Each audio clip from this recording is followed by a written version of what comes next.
অফিডিয়ান পর্ব সংখ্যা ৪৯-৫০। লেখনীতে আমিনা। গল্প পাঠে আমি অরোরা ইসলাম। জঙ্গলের ভেতরে আজ কেমন জানি নিশ্চুপ। বেলা হয়েছে অনেকখানি, কিন্তু অন্যান্য দিনের মতো আজ পাখিদের কলরব নেই তেমন। মাঝে মাঝে বাতাসের কারণে গাছের শুকনা পাতাগুলো মর্মর ধ্বনি করছে, আর সেই সাথে বাতাসের সনসন শব্দ শোনা যাচ্ছে থেকে থেকে। জঙ্গলের মাঝের জরাজীর্ণ কুঁড়েঘরটার নিচে ল্যাবের বেডরুমের স্টাডি টেবিলে নিজের কালো মলাটের নোটবুকটাতে কিছু একটা নোট করছে সাফওয়ান। রুমাইশা ঘুমিয়ে আছে বিছানায়। ওর জ্বরটা যেমন হুট করে এসেছিল, তেমন হুট করেই নেই হয়ে গেছে। কোনো মেডিসিন লাগেনি। তারপরও কিছুক্ষণ পর গিয়ে সাফওয়ান ওর কপালের তাপমাত্রাটা পরখ করে দেখছে। 10টার দিকে রুমাইশা একটু নড়েচড়ে উঠল বিছানায়। সাফওয়ান সেদিকে তাকিয়ে নোটবুকটা বন্ধ করে চেয়ার ছেড়ে উঠে এলো রুমাইশার কাছে। বিছানায় বসে চিত হয়ে শুয়ে থাকা রুমাইশার মুখের ওপর ঝুঁকে নিজের ডান হাতের ওপরিভাগ দিয়ে রিমুর চোয়ালে হাত বুলিয়ে দিতে লাগলো। সাফওয়ানের হাতের স্পর্শে আধো ঘুমে থাকা রুমাইশার ঘুম ভাঙল পুরোপুরি। ধীরে ধীরে ও চোখ মেলে তাকালো সাফওয়ানের দিকে, আর রুমাইশা চোখ মেলতেই সাফওয়ান হতভম্ব হয়ে তাকিয়ে রইল রুমাইশার চোখের দিকে। রুমাইশার বাদামি রঙা চোখ দুইটা অবিকল সাফওয়ানের চোখের মতো ধূসর সবুজ রঙে পরিণত হয়েছে। চোখের গোলাকার পিউপিলটা লম্বা হয়ে তির্যক আকার ধারণ করেছে। জ্বলজ্বল করছে চোখের মণি দুইটা। সাফওয়ানের চোখের থেকেও তার উজ্জ্বলতা যেন কয়েক গুণ বেশি। সাফওয়ানকে এভাবে তাকিয়ে থাকতে দেখে রুমাইশা ইশারায় জিজ্ঞেস করলো কেন তাকিয়ে আছে, কিন্তু সাফওয়ান কিছুই বলল না। দৃষ্টি স্বাভাবিক করে দুদিকে মাথা নাড়িয়ে রুমাইশাকে আশ্বস্ত করলো যে কিছুই হয়নি। এতক্ষণে রুমাইশার চোখ গেল রুমের দিকে। এটা তো চিলেকোঠার রুম নয়, এটা তো ল্যাবের রুম। সে এখানে এলো কিভাবে? রুমের এদিক ওদিক কিছুক্ষণ উদ্ভ্রান্তের মতো তাকিয়ে সাফওয়ানের দিকে জিজ্ঞাসু দৃষ্টিতে তাকালে সাফওয়ান গম্ভীর গলায় বলল, তোকে রাফসান নিতে আসবে বিকেলে, তাই ভাবলাম দুজনে মিলে একটু নিরিবিলি সময় কাটালে মন্দ হয় না। তুই ঘুমিয়েছিলি, তাই তোকে আর জাগাইনি, কোলে করে নিয়ে এসেছি এখানে। সাফওয়ান কথা বলছে ঠিকই, কিন্তু ওর দৃষ্টি রুমাইশার ওই জলজলে তির্যক পিউপিলের চোখের দিকে। রিমুর চোখ দুইটা যেন সম্মোহিনী শক্তি দিয়ে ওকে দুর্বল করে ফেলছে। ওই চোখে তাকালে কেমন যেন একটা ঘুম ঘুম ভাব আসছে। মাদকতাময় হয়ে যাচ্ছে চারপাশ। সাফওয়ান যেন চোখ ফেরাতে পারছে না ওই জলজলে চোখ দুইটা থেকে। রুমাইশা বিছানা থেকে উঠে বসলো, আর তখনই ওর নাকে এলো কোনো এক জংলি পশুর গন্ধ। ও নাক উঁচিয়ে এদিক ওদিক ফিরে গন্ধ শুঁকতে লাগলো। সাফওয়ান ওর এই অদ্ভুত কার্যকলাপে সন্দিহান হয়ে জিজ্ঞেস করলো, কি হচ্ছে? কোনো গন্ধ আসছে? রুমাইশা নাক মুখ কুঁচকে বলল, হ্যাঁ, বিচ্ছিরি একটা গন্ধ আসছে। সম্ভবত কোনো জন্তুর হবে। শিয়াল ফিয়াল হয়তো। আপনি পাচ্ছেন না? সাফওয়ান ওর দিকে অদ্ভুত দৃষ্টিতে তাকিয়ে দুদিকে মাথা নাড়িয়ে না বুঝালো। রুমাইশার ক্যারেক্টান্সিক বোঝার চেষ্টা করছে ও। ও যে বদলের কথা জেনেছিল, সেটাই হয়তো কাল রাতের জ্বরের ভেতরে হয়ে গেছে। হয়তো জ্বরটা সে কারণেই হয়েছে। রুমাইশা আবারও নাক উঁচিয়ে গন্ধ নেওয়ার চেষ্টা করলো। তারপরে চুপ হয়ে গিয়ে কান খাড়া করে কিছু একটা শোনার চেষ্টা করলো ও। তারপর সাফওয়ানের দিকে তাকিয়ে সতর্কতার সঙ্গে বলল, আপনি কিছু শুনতে পাচ্ছেন? সাফওয়ান আবারও ওর দিকে সূক্ষ্ম দৃষ্টিতে তাকিয়ে আগের মতো করে মাথা নাড়ল, কিন্তু রুমাইশার মুখে উদ্বেগ পরিলক্ষিত হলো। ও আরও নড়ে চড়ে বসে কিছু একটা শোনার চেষ্টা করলো আবারও। তারপর সাফওয়ানের দিকে তাকিয়ে কিঞ্চিত উত্তেজিত গলায় বলল, কিছু একটার হাঁটার আওয়াজ পাচ্ছি আমি। শুকনো পাতার ওপর দিয়ে হাঁটছে। শব্দটা সে কারণেই হচ্ছে। আপনি পাচ্ছেন না? সাফওয়ান উত্তর দিল না, পাল্টা প্রশ্ন করল, কোন দিক থেকে আসছে? রুমাইশা আরও একবার কান খাড়া করে শোনার চেষ্টা করে বলল, ওপরের দিক থেকে। শব্দটা আস্তে আস্তে বাড়ছে।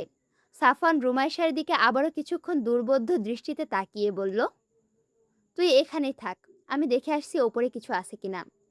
এরপর রুমাইশাকে রেখেই সাফওয়ান ল্যাবের সিঁড়ি বেয়ে ওপরে উঠে কুঁড়েঘর থেকে বেরিয়ে এলো। আর তারপরে দেখলো ওদের থেকে প্রায় 20-22 গজ দূরে আসলে একটা খ্যাকশিয়াল খাবারের খোঁজে মৃদু পায়ে শুকনো পাতার ওপর দিয়ে হেঁটে এদিকেই আসছে। আর কিছুক্ষণ পর সেটা কোনো মানবজাতির উপস্থিতি টের পেয়ে পেছন থেকে ঘুরে পালিয়ে গেল।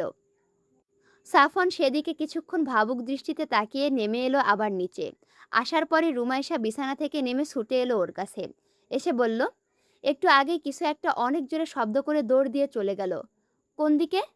কি ছিল ওটা? আপনি দেখেছেন? সাফওয়ান ওকে আশ্বস্ত করে বলল, ভয়ানক কিছু নয়, শেয়ালই ছিল। খাবার খুঁজতে এসেছিল হয়তো।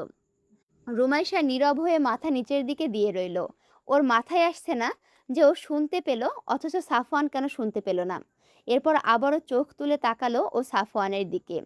নিজের সম্মোহনী দৃষ্টি ফেলল সাফওয়ানের মুখের ওপর। সাফওয়ান মন্ত্রমুগ্ধের মতো তাকিয়ে রইল রুমাইশার চোখের দিকে। ওর মাথা ফাঁকা হয়ে যাচ্ছে। দুনিয়াবি কোনো কিছুই ও সমস্ত মস্তিষ্ক হাতড়ে খুঁজে পাচ্ছে না। ওই চোখ দুইটা ওকে টানছে প্রচণ্ড তীব্রভাবে। সাফওয়ানের মাথা ঘুরে আসলো। চোখ দুইটা ছোট ছোট হয়ে আসলো, যেন এক্ষুনি বন্ধ হয়ে যাবে। রুমাইশা এতক্ষণ ধরে সাফওয়ানের এই হঠাৎ নিশ্চুপতাকে বোঝার চেষ্টা করছিল, কিন্তু সাফওয়ানকে এইভাবে ঢুলতে দেখে আটকে উঠল ও। ভুরুকুসকে চিন্তিত গলায় বলে উঠল, কি হচ্ছে আপনার? ঠিক আছেন আপনি? আপনার কি শরীর খারাপ লাগছে? আর সেই মুহূর্তে সাফওয়ান জ্ঞান হারিয়ে পড়ে গেল রুমাইশার গায়ের ওপর। কিন্তু আশ্চর্যজনকভাবে রুমাইশা সাফওয়ানের বিশালাকার দেহটার ভার সামলে নিল। নিজের জায়গা থেকে দুপা সরে গেলেও সাফওয়ানকে জড়িয়ে ধরে সোজা হয়ে দাঁড়িয়ে রইল ও। নিজের কাজে নিজেই চমকে গেল রুমাইশা। যেখানে সেদিন শাফিন আর ও দুজনে মিলেও বিশাল দেহি সাফওয়ানকে বিছানায় তুলতে পারছিল না, আজ অনায়াসে সেই সাফওয়ানের সমস্ত দেহটা ধরে নিয়ে ও দাঁড়িয়ে আছে। কিন্তু এখন অত শত চিন্তা করার সময় নেই ওর। দ্রুত পায়ে সাফওয়ানকে নিজের সাথে জড়িয়ে এক প্রকার টেনে নিয়ে আসলো বিছানার কাছে। তারপর সাফওয়ানের দেহের ঊর্ধ্বাংশটা বিছানায় রেখে নিম্ন অংশটা বিছানায় উঠিয়ে দিল। তারপর সাফওয়ানের মাথাটা ভালোভাবে উঠিয়ে দিল বালিশের ওপর। আর এরপর সাফওয়ানের স্টাডি টেবিলের ওপরে রাখা পানির বোতলটা এনে খানিক পানি হাতে নিয়ে ছিটিয়ে দিল সাফওয়ানের মুখে। মুখে পানির ছিটা পেয়ে সাফওয়ানের জ্ঞান ফিরল। চোখ মেলতে রুমাইশাকে ওর মুখের ওপর ঝুঁকে থাকতে দেখল।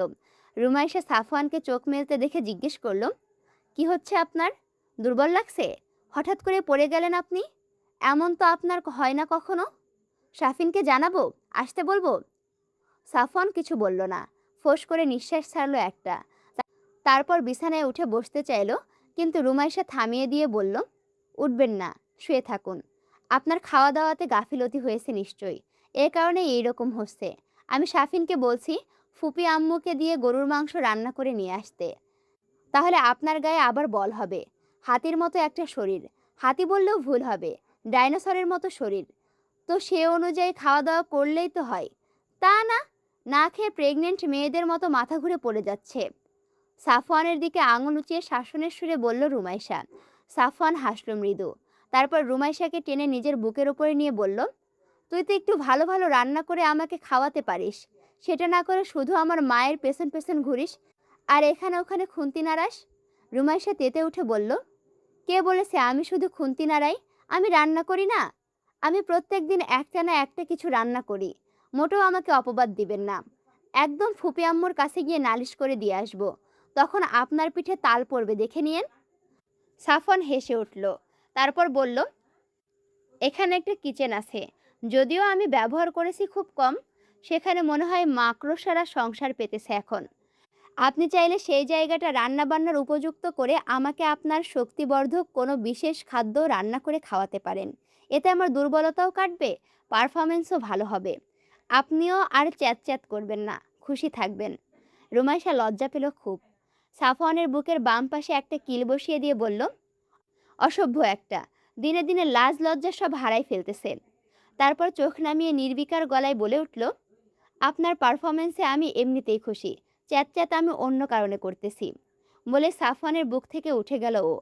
সাফওয়ান দাঁত কেলিয়ে হেসে বলল, উফ, প্রশংসা, ধন্য আমি। রুমাইশা বিছানা থেকে নামতে নামতে বলল, থাক, আর নকশা মারতে হবে না। মেলা খুশি হওয়ার মতো এখনো কিছু করেননি। কিচেন কোন দিকে তাই দেখিয়ে দিন। সাফওয়ানের হাসি মুখ নিমিষেই দপ করে নিভে গেল। সে নিজেও বিছানা থেকে নামতে নামতে বলল, অপমান। সাফওয়ান বিছানা থেকে নেমে দাঁড়ানোর পর রুমাইশার সাহায্যে ওর থেকে কিছুটা দূরে সরে গিয়ে দাঁড়ালো। আর এরপর নিজের ডান দিকে চোখ পড়তেই চমকে গেল রুমাইশা। হাস্যোজ্জ্বল মুখখানায় অমাবস্যা নেমে এলো ওর মুহূর্তেই। হতবাক হয়ে ও তাকিয়ে রইল ওর ডান দিকের দেওয়ালে ঠেকিয়ে রাখা ফুল ভিউ মিররের দিকে। বিস্মিত নয়নে সেদিকে আরও একটু এগিয়ে গেল রুমাইশা, নিজেকে আরও একটু খুঁটিয়ে দেখার জন্য। আয়নার একদম কাছে গিয়ে দাঁড়ালো ও। রুমাইশাকে এইভাবে নিজেকে দেখতে দেখে সাফওয়ান ধীর পায়ে এসে দাঁড়ালো ওর পিছনে। চোখে মুখে ওর অপরাধবোধ ফুটে উঠছে স্পষ্টভাবে। থমথমে মুখে রুমাইশার আয়নায় ফুটে ওঠা প্রতিচ্ছবিটা দেখতে লাগলো ও। রুমাইশা হতবিহ্বল হয়ে একবার নিজেকে দেখলো, তো আরেকবার সাফওয়ানকে।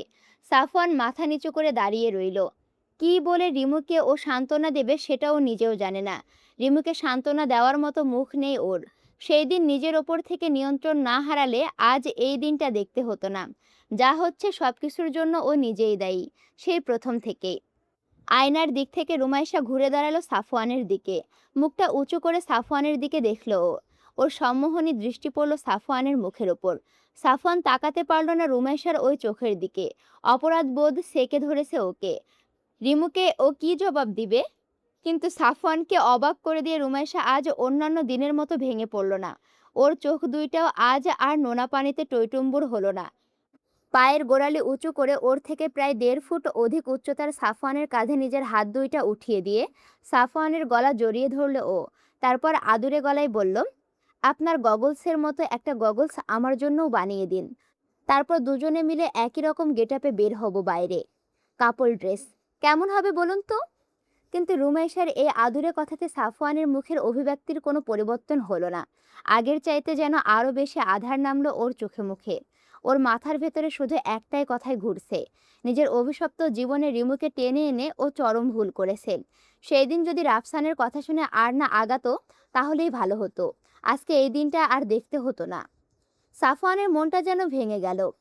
রিমুর ওই কাজল কালো চোখ দুইটার কথা মনে পড়লে ও সমস্ত বুক জুড়ে হাহাকার বয়ে যাচ্ছে। ভাগ্যের পরিহাসে আজ সবকিছু স্রোতের বিপরীতে চলছে। রুমাইশা ছিল ওর সব সমস্যার সমাধান, ওর সমস্ত অসুখের একমাত্র আরোগ্য স্থল। কিন্তু সেই দিনের ল্যাবের ঘটনার পর থেকে রুমাইশার সাথে একবার ও ইন্টিমেট হয়নি ও। তাই ও জানে না রুমাইশার শরীরে ওর জন্য আর একটু মেডিসিন বাকি আছে কিনা, নাকি সবই চেঞ্জ হয়ে গেছে। ওর নিজের শরীরের অবস্থাও খারাপ হয়ে যাচ্ছে দিনকে দিন। নরম হয়ে যাওয়া চামড়াগুলো আবারও খসখসে হতে শুরু করেছে। দাঁতগুলোর ভেতরে কেমন যেন শিরশির করছে সারাটাক্ষণ। আবার আগের মতো নৃশংস হতে ইচ্ছে করছে ওর। গতকাল রাতে ওই ছেলেগুলোকে মেরে ও যে মানসিক তৃপ্তি পেয়েছে সেটা ধারণার বাইরে। রুমাইশের শারীরিক অবস্থা বুঝতে হলে রিমুর সাথে ওর একান্তে সময় কাটাতে হবে, কিন্তু সেটা হচ্ছে না। আর আজ আবার রাফসান আসবে বিকেলে, এসে নিয়ে যাবে ওকে। আবার কবে ওদের দেখা হবে সেটারও কোনো নিশ্চয়তা নেই। রুমাইশা ওসব কিছুর কিছুই জানে না। ও ও যদি জানে সাফওয়ান ওকে অনির্দিষ্টকালের জন্য বাবার বাড়িতে পাঠিয়ে দিচ্ছে, তাহলে রিমু কখনোই যেতে চাইবে না। সাফওয়ান এসব ভেবে একটা দীর্ঘশ্বাস ছাড়ল। ওর ঠান্ডা নিঃশ্বাস পড়ল রুমাইশার মুখের ওপর। বুকের ভেতরে ওর অদ্ভুত রকমের সূক্ষ্ম একটা যন্ত্রণা তরঙ্গের মতো প্রবাহিত হচ্ছে সমস্ত হৃদয় জুড়ে। ধীর গতিতে নিজের হাত দুইটা দুই দিকে করে ওর গলা জড়িয়ে রাখা রুমাইশার হাত দুইটা ধরে নিচের দিকে নামিয়ে দিল সাফওয়ান। তারপর খুব জোর করে মুখ ফুটে বলল, আমি রাফসানকে এখনই ফোন দিয়ে আসতে বলছি। তুই রেডি হয়ে থাক। ও আসলে ওর সাথে বাড়িতে চলে যাস। সময় মতো আমি গিয়ে নিয়ে আনবো। আমার কাছে বেশিক্ষণ থাকার দরকার নেই। এতে হয়তো উপকারের থেকে ক্ষতিটাই বেশি হবে। হঠাৎ অজানা ব্যথায় সাফওয়ানের চোখের কোণ ভারী হয়ে এলো। সাথে সাথে রুমাইশের চোখ থেকে চোখ সরিয়ে বিছানার দিকে এগোলো ও। ওর আর ভালো লাগছে না কিছু। এমন জীবন ও নিজেও চুজ করেনি। ও একা ছিল, সেটাই ভালো ছিল। ওর এসব ভালোবাসা, সংসার, স্ত্রী, সন্তানের স্বপ্ন দেখাই উচিত না। এসব ওর জন্য না। ওর নিজের জীবনটা তো নষ্ট হয়ে গেছেই, এখন ওর রিমুর জীবনটাও ওর হাতেই ধ্বংসের পথে। সাফওয়ান মনে মনে স্থির করে নিল, লুকাসের কাছে ও ধরা দিবে নিজে থেকেই। তাতেই হয়তো সবার ভালো হবে। ও নিজেও এই অভিশপ্ত জীবন থেকে মুক্তি পেয়ে যাবে। আর ও কাছাকাছি না থাকলে হয়তো রিমুও সুস্থ হয়ে যাবে। সাফওয়ান এখানে থাকা মানেই সবার জন্যই বিপদ। কি প্রয়োজন তার? এতগুলো মানুষের জীবন সংকটপূর্ণ না করে নিজেই লুকাসের কাছে ধরা দিবে। তারপর লুকাস ওকে যেখানে নিয়ে যায় যাক, যা ইচ্ছে করুক, আর ওর কিছু যায় আসে না। রাফসান আসলে ওকে বলে দিবে আমাজন যাওয়া ক্যান্সেল। ও একাই যাবে, রিমুকে এখানেই রেখে যাবে।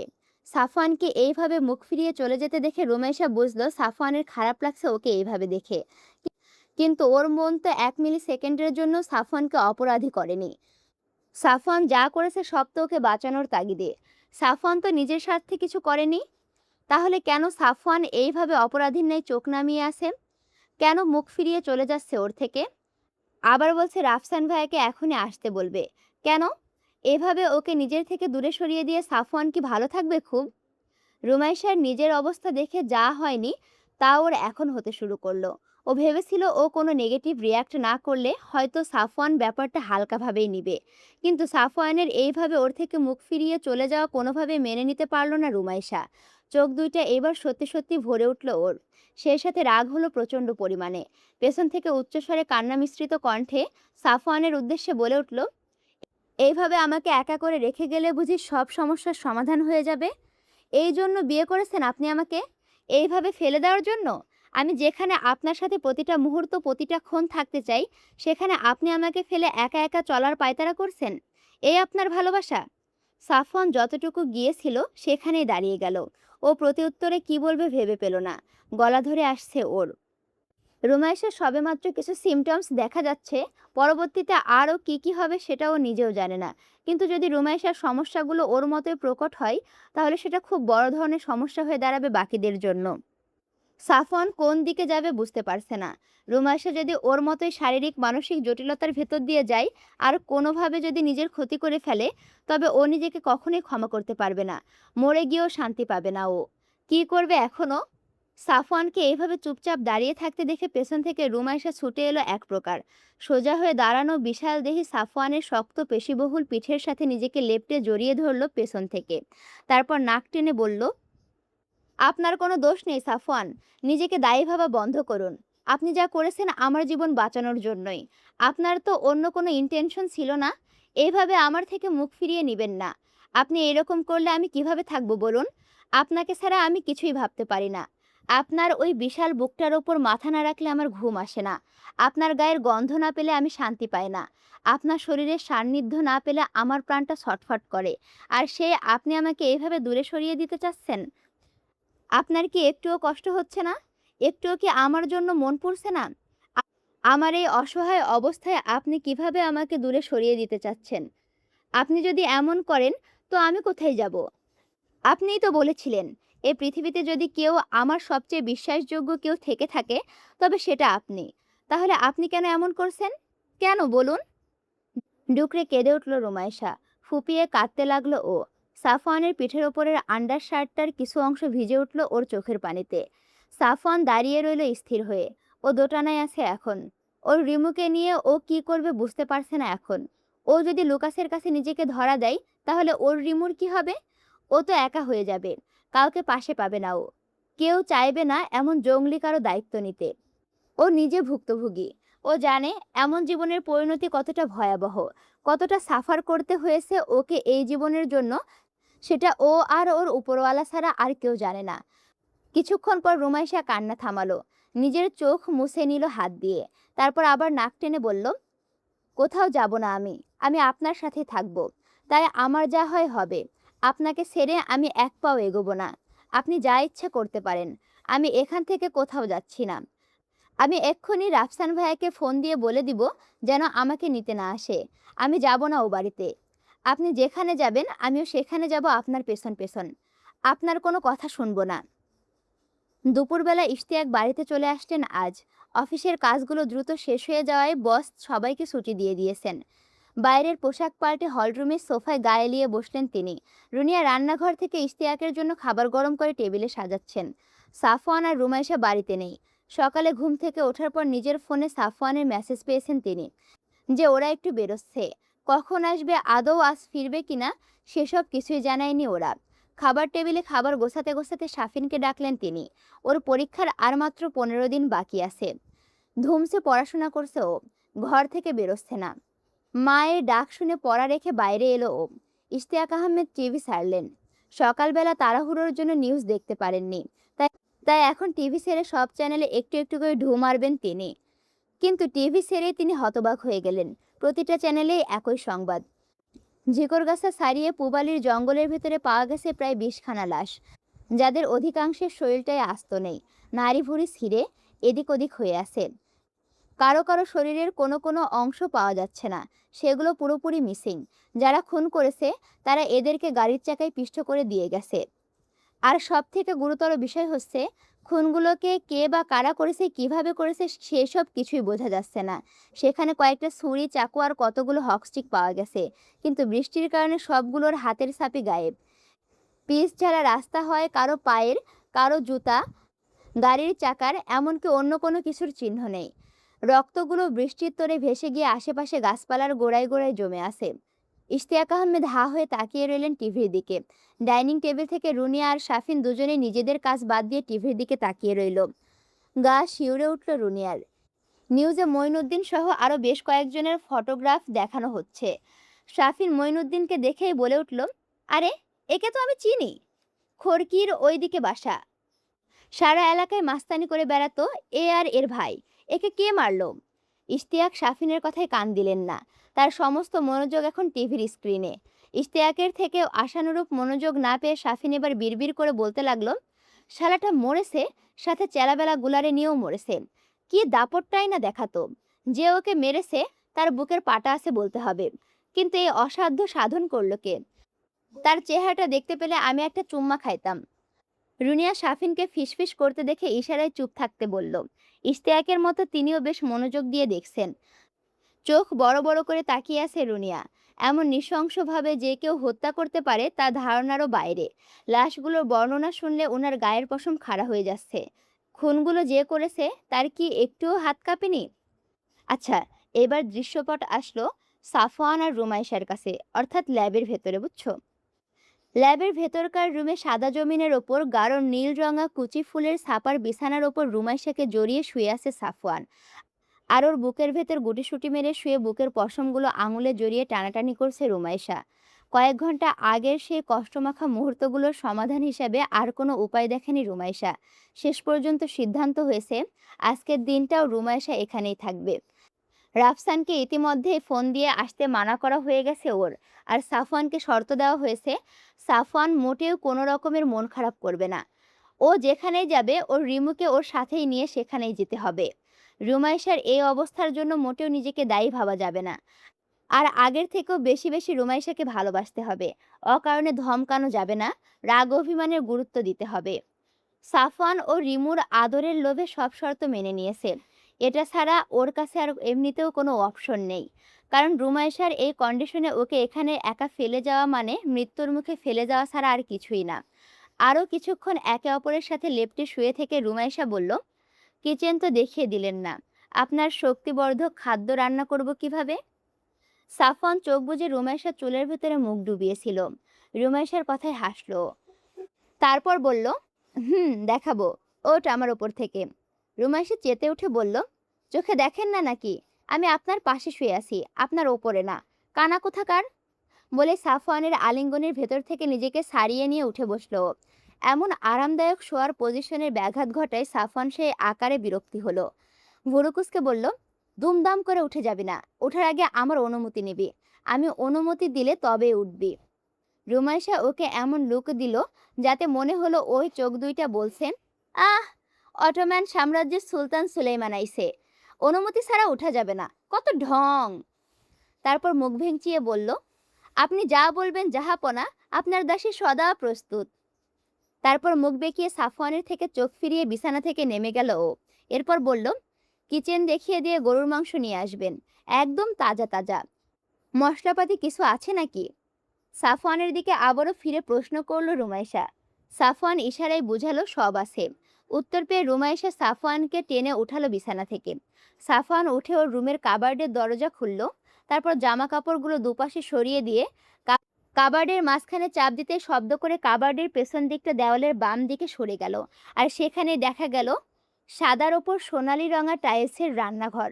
একটু নোংরা হয়ে আছে, কিন্তু সেসব রুমাইশা সামলে নিতে পারবে। কিচেন দেখা হলে সাফওয়ানকে ঠেলে ঠুলে মাংস কিনতে পাঠিয়ে দিল রুমাইশা। সাফওয়ান চলে গেলে কিচেন পরিষ্কারে লেগে গেল ও। আর তখনই ওর নজর গেল সাফওয়ানের স্টাডি টেবিলের উপরে রাখা কালো মলাটের মোটা নোটবুকটার দিকে। আসসালামু আলাইকুম রহমতুল্লাহ, কেমন আছো তোমরা সবাই? আর এই যে ভিডিও দেখে দেখে চুপি চুপি চলে যাচ্ছে, এরকম করলে কি হবে?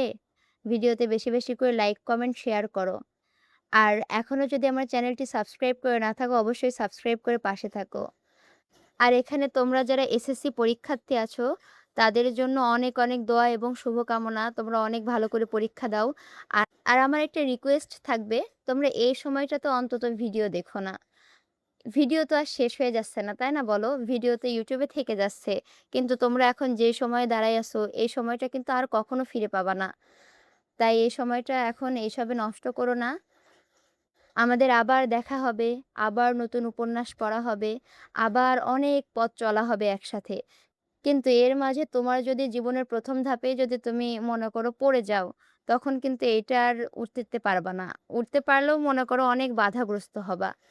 তাই আমি বলব এখন বেশি, বেশি করে পড়াশোনা করো, পরীক্ষায় মনোযোগী হও। আর তোমাদের জন্য অনেক দোয়া রইলো। আমার চ্যানেলটি যদি এখনো সাবস্ক্রাইব করে না থাকো, অবশ্যই সাবস্ক্রাইব করে পাশে থাকো। দেখা হচ্ছে পরবর্তী ভিডিওতে। আমি তোমাদের সাথে আছি, তোমাদের অপ্রিয় পাঠিকা অরোরা ইসলাম। আল্লাহ হাফেজ।